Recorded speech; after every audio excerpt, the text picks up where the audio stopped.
వరుస విమర్శలు వస్తున్న శ్రీ చైతన్య విద్యా సంస్థల యాజమాన్యం తీరులో ఎలాంటి మార్పు కనిపించకపోవడం లేదు. ఇక ఇదే విషయంపై ప్రైమ్9 న్యూస్ ఛానల్ ప్రత్యేక డ్రైవ్ చేపట్టి కథనాలు ప్రసారం చేస్తున్నా పట్టించుకోవడం లేదు.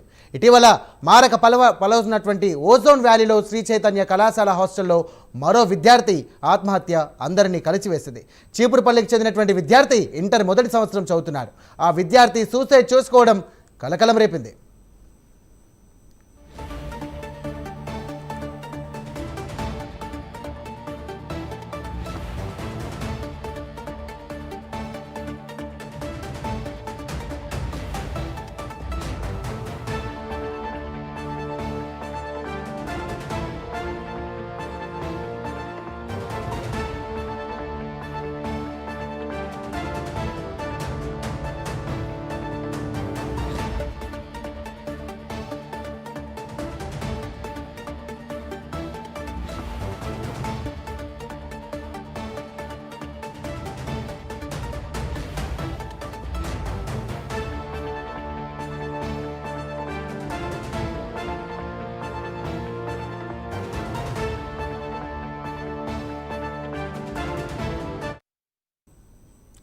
రైట్, వరుస విమర్శలు వస్తున్న శ్రీ చైతన్య విద్యా సంస్థల యాజమాన్యం తీరులో ఎలాంటి మార్పు కనిపించడం లేదు. ఇదే విషయంపై ప్రైమ్9 న్యూస్ ఛానల్ ప్రత్యేక డ్రైవ్ చేపట్టి కథనాలు ప్రసారం చేస్తున్నా కూడా పట్టించుకోవడం లేదు. ఇటీవల మారిక వలసలో ఉన్నటువంటి ఓజోన్ వ్యాలీలో శ్రీ చైతన్య కళాశాల హాస్టల్లో మరో విద్యార్థి ఆత్మహత్య అందరినీ కలిచివేసింది. చీపురుపల్లికి చెందినటువంటి విద్యార్థి ఇంటర్ మొదటి సంవత్సరం చదువుతున్నాడు. ఆ విద్యార్థి సూసైడ్ చేసుకోవడం ఇప్పుడు కలకలం రేపింది.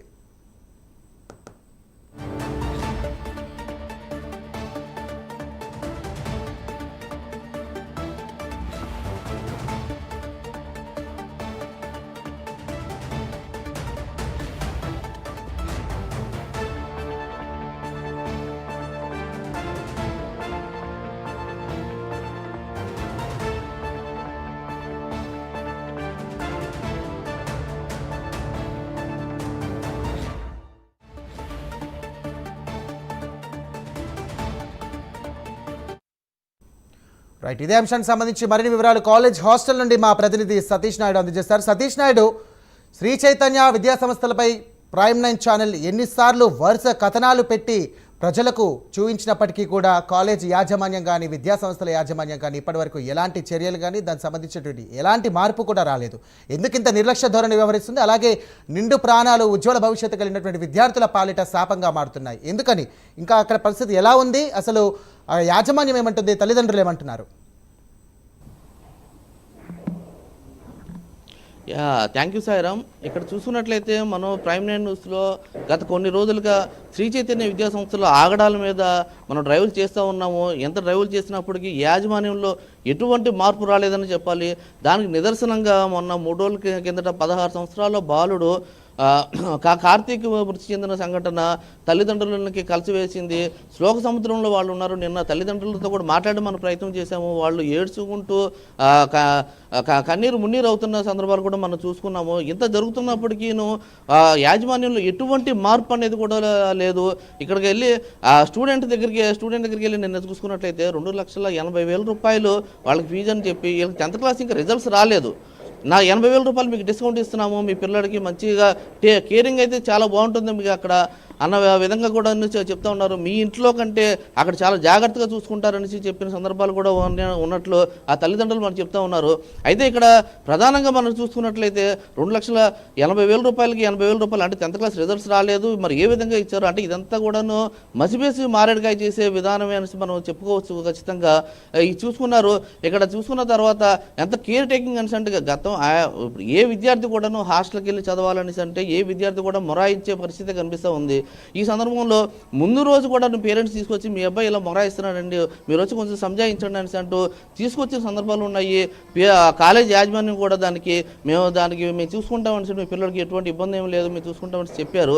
ఇటువంటి ఇప్పుడు 1000 మంది ఒక కాలేజీలో 1000 మంది ఉంటే ఒక 10 మందికి ర్యాంకులు వస్తాయి. ఆ ర్యాంకులు ఉన్న వాళ్ళనే ఒక కేర్ తీసుకుంటున్నప్పుడు ఇలాంటి విద్యార్థుల మీద ఖచ్చితంగా వాళ్ళు కేర్ తీసుకోవాల్సిన పరిస్థితి అయితే ఖచ్చితంగా ఉండాలి.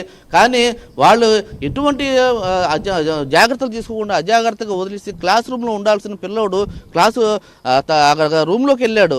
ఆ రూమ్లోకి వెళ్ళాల్సిన పరిస్థితి ఏమొచ్చింది? దాని గురించి చూసుకోవాలి కదా. అసలే పిల్లోడు అప్సెట్ అయి ఉన్నాడు. ఈ సందర్భంలో వాళ్ళు కరెక్ట్గా చూసుకోవాల్సిన నెసిటీ అయితే ఉంది. దీని గురించి మనతో మాట్లాడటానికి ఏబీవీపీ నాయకులు కూడా మనతో ఉన్నారు, విద్యార్థి సంఘ నాయకులు వచ్చారు, వాళ్ళని అడిగి కూడా తెలుసుకుందాం. సార్ ఇక్కడ చెప్పండి, ఇప్పుడు విద్యా సంస్థల్లో ఇప్పుడు తల్లిదండ్రులు తీసుకొచ్చి జాయిన్ చేశారు, 3 రోజులు అయింది, పిల్లోడు సెట్ అవ్వలేదు, దానివల్ల జరిగిందని అంటూ ఉన్నారు. ఇక్కడ శ్రీ చైతన్య సంస్థలో ఉన్న ఇప్పుడు పిల్లలు చదువుకుంటున్నారు, వాళ్ళతో ధోరణి ఎంతవరకు విధంగా ఉంది, వాళ్ళు కూడా బాధ్యత అనేది ఉండాలి కదా. అందరికీ నమస్తే, నా పేరు ప్రసాద్, విశాఖపట్నం మహానగర కార్యదర్శి. ఏ విధంగా అయితే మన 16వ తారీఖు జరిగినటువంటి కార్తికేయ ఇన్సిడెంట్ ఏదైతే ఉందో, అంటే ఏ విధంగా అయితే ఒక విద్యార్థికి ఏ విధంగా విద్య అనేది చెప్పగలగాలి, లక్షలు మనం ఫీజు తీసుకున్నప్పటికీ ఏ విధంగా విద్యార్థికి విద్య చెప్పాలనేది విధానం ఉంటే ఖచ్చితంగా విద్యార్థి అనేటువంటి సక్సెస్ అవుతాడు. అదేవిధంగా చూసుకుంటే మొన్న 16వ తారీఖున కార్తికేయ విద్యార్థి ఇలా హాస్టల్ రూమ్లో విద్యార్థి సూసైడ్ చేసుకోవడం జరిగింది.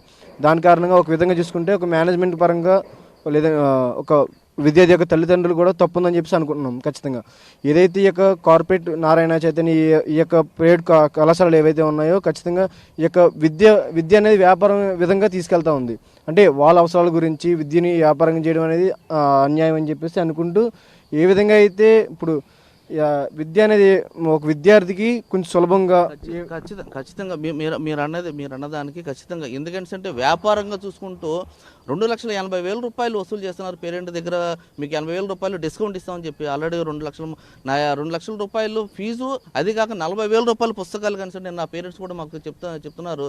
అయితే ఇంత తీసుకుంటున్నప్పుడు పేరెంట్స్ అనేది వాళ్ళ పిల్లలు ఖచ్చితంగా వాళ్ళ బాధ్యతను తీసుకోవాలి కదా, దాని గురించి మీరేమంటారు? ఇది అందరికీ నమస్తే, నా పేరు వంశీ, అఖిల భారతీయ విద్యార్థి పరిషత్ రాష్ట్ర కన్వీనర్.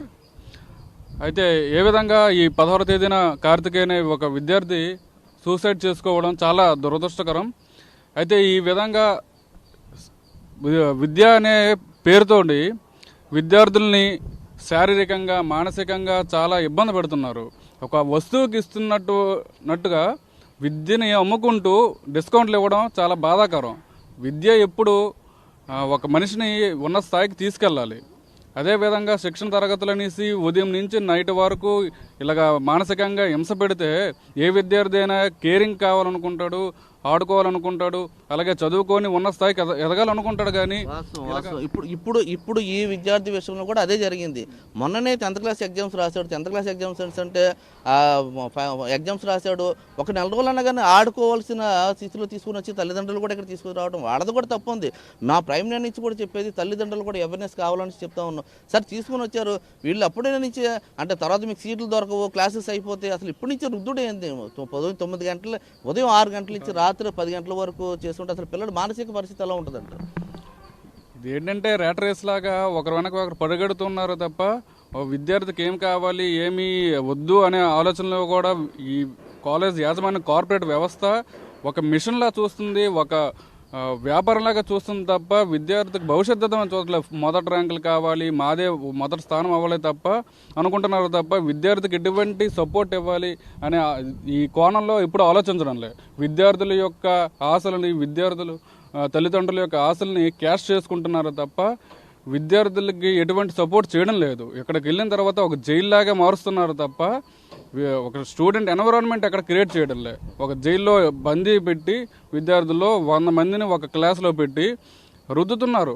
ఈ మార్కులు కావాలి. ప్రతి ఒక్కరికి విభిన్న కోణాల్లో ఆలోచనలు ఉంటాయి, వివిధ కోరికలు ఉంటాయి, వివిధ ఆశయాలు ఉంటాయి.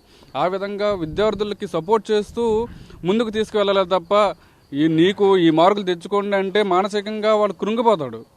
ఇప్పుడు మిమ్మల్ని నమ్మి తల్లిదండ్రులు పంపిస్తున్నారు కాలేజీలకి, మిమ్మల్ని నమ్మి కాలేజ్ పంపిస్తుంటే ఇంట్లో కన్నా మీతో ఎక్కువ టైం స్పెండ్ చేస్తున్నప్పుడు మీరు ఎటువంటి కేర్ తీసుకోవాలి. 2 లక్షలు 3 లక్షలు తీసుకున్నప్పుడు మీరు ఎటువంటి సపోర్ట్ ఇవ్వాలి అనేది కూడా ఈ విధంగా మేము కోరుకుంటున్నాం. మానసిక ఇప్పుడు మా ప్రైమ్ లైన్ కూడా పబ్లిక్కి తెలియజేయాల్సింది ఏంటంటే ఇంత తీసుకుంటున్నారు, పిల్లవాడు మానసిక పరిస్థితి బాగోలేదు, హాస్టల్కి వచ్చినప్పుడు వాళ్ళు ఇక్కడ ఇంకా వచ్చిన 2 రోజులు ఎవరు కూడా సెట్ అవ్వరు కదండి. చూసుకోవాల్సినప్పుడు ఖచ్చితంగా వీళ్ళు బాధ్యత వహించాలి కదా. బాధ్యత వహించకుండా క్లాస్ రూమ్లోకి వెళ్ళాడు, మమ్మల్ని అడిగి వెళ్ళాడు అని అంటే అసలు ఎవరిని అడిగి వెళ్ళినట్టు, అసలు రూమ్లోకి వెళ్తున్నప్పుడు ఎటువంటి కేర్ తీసుకోవాల్సిన అవసరం ఖచ్చితంగా ఉంది కదా. హ్యాంగింగ్ చేసుకున్నంతసేపు అసలు ఏం చేస్తున్నట్టు ఇక్కడ? అదేవిధంగా కార్పొరేట్ వ్యవస్థ కూడా మరి అదేవిధంగా రాష్ట్ర ప్రభుత్వం కూడా వీటిపైన చర్యలు తీసుకోవాలి. మానసిక ఆరోగ్యం పైన దృష్టి పెడుతూ కౌన్సిలింగ్ క్లాసులు ఏర్పాటు చేయాలి. ఓన్లీ ఒక తరగతుల వదలే విద్యార్థులు ఎదుగుతారనేది మూర్ఖత్వం.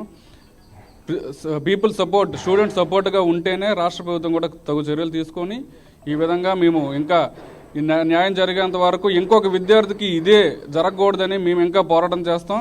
ఈ శ్రీ చైతన్య ఎంత ఎంత ఎంత పోరాటం చేసినప్పటికీ రోజుకి చూసుకుంటే ఏదో ఒక మన ఆంధ్ర రాష్ట్రంలో ఏదో ఒక చోట ఇలాంటి సంఘటనలు మనకి కనిపిస్తూనే ఉన్నాయి. అసలు దీనికి తుదిగా అసలు దీన్ని ఎలాగ దీనికి ఎండింగ్ ఎక్కడ అనేది ఉంటుందో అంటారా? ఇది కేవలం వీళ్ళు క్యాష్ లాగే చూస్తున్నారు తప్ప వీళ్ళు విద్యార్థులు కూడా వివిధ అభిప్రాయాలు ఉంటాయి, ఆలోచనలు ఉంటాయి అనే విధంగా వీళ్ళు సపోర్ట్ చేయడం లేదు.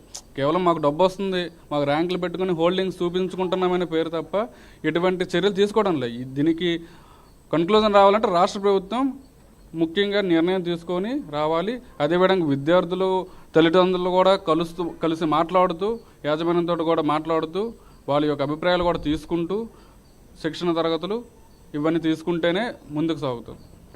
ఇది మనం ప్రధానంగా ఇప్పుడు మనం చూసుకుంటున్నాము. ఇక్కడికి వచ్చినప్పటికీ కేవలం విద్యార్థులన్నీ మార్కులు తెచ్చి రోబోల్లాగా తయారు చేసుకొని వాళ్ళు తీసుకొచ్చిన ర్యాంకులు వీళ్ళ పబ్లిసిటీకి వాడుకుంటున్నారు తప్ప వాళ్ళకి విద్యార్థులకి ఎటువంటి ఉపయోగకరంగా లేదు. వాళ్ళకి ఇచ్చే చదువు కూడాను అది జనరల్ నాలెడ్జ్ అనేది లేకుండా పోతుంది. కేవలం వాళ్ళు చదివినది బట్టి పురాణం లాగానే ఉంటుంది తప్ప వాళ్ళకి సైకాలజికల్గా ఎటువంటి లేదు. ఇంకా ఇది చూసుకున్నట్టు ఇక్కడ మనం వెనకాల హాస్టల్ చూసుకుంటున్నాము, ఇటువంటి ఏమి ఉండదు. ఇక్కడ ఓన్లీ తరగతి గదుల్లో బంధించి వాళ్ళకి ఒక ఫిజికల్ యాక్టివిటీస్ కానీ ఏముండవు. వారానికి ఒకసారి తల్లిదండ్రులను కూడా చూసుకుంటున్నారు. తెల్లారు లేచిన కానించి ఇంకా ఉదయం లేచిన కానించి చదువు చదువు చదువు ఇదే ఉంటుంది తప్ప వాళ్ళు ఒక మార్కులు తెచ్చే యంత్రంలాగా చూస్తున్నారు. అది కూడా వీళ్ళ పబ్లిసిటీ కావాల్సిన విధంగా వాళ్ళు మలుచుకుంటున్నారు తప్ప 1000 మంది విద్యార్థులు ఉంటే దాంట్లో ఒక 20 మందికి వస్తున్న 20 మందికి మీద కాన్సన్ట్రేట్ చేసి ఆ 20 ర్యాంకులు చూపించి 1, 2, 3 అని ర్యాంకులు చూపించుకుంటున్నారు తప్ప ఆ మిగిలిన విద్యార్థుల సంగతి ఏంటనేది కూడా తల్లిదండ్రులు కూడా ఆలోచించాల్సిన అవసరం ఉందనేసి చాలామంది కూడా మనకి తల్లిదండ్రులు కూడా చెప్తా ఉన్నారు. నిన్న చూసుకున్నట్లయితే ఆ తల్లిదండ్రులు చాలా పేద